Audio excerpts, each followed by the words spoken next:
You could soon see a temporary camp for the homeless right here at Vancouver's City Hall.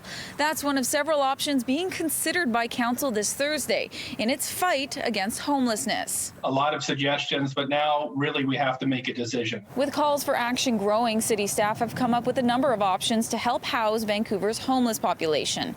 Mayor Kennedy Stewart has made up his mind on what he feels should be done. And what I'm recommending to council is that we lease or purchase properties, and that council agree to spend up to $30 million doing that to provide immediate short-term relief. Homeless advocate Judy Graves agrees that buying property like hotels is the best option. She had concerns about one of the ideas, which was to create a more structured version of a tent city. Human beings are not meant to live outside in an urban environment. The longer people live outside, the more that they decompensate. And decompensate is a fancy way of saying go feral. We all need safety and warmth and a door that locks and our own private bathroom. And those are just very basic urban human needs. And as soon as we meet them, people start to settle down. Stewart plans to pursue the province and federal governments for additional funding. But for now, city taxpayers will have to come up with the money.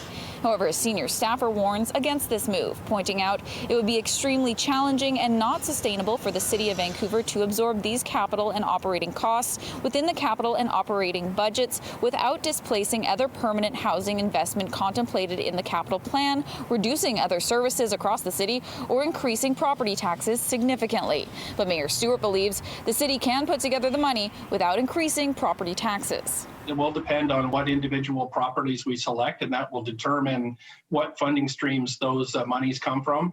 But I'm confident in any case that we can find the money within the allocation that we have within the city to make this work, with the hope that the federal government will be true to their word and come through with the funding that they promised. There are around 400 tents at the growing encampment in Strathcona Park, with an estimated 750 people living outside in Vancouver. What I really hope is that we don't delay again and go back, and I think we need to move forward, and that's what I'm proposing. Vancouver City Council will hold a special meeting on Thursday to discuss next steps.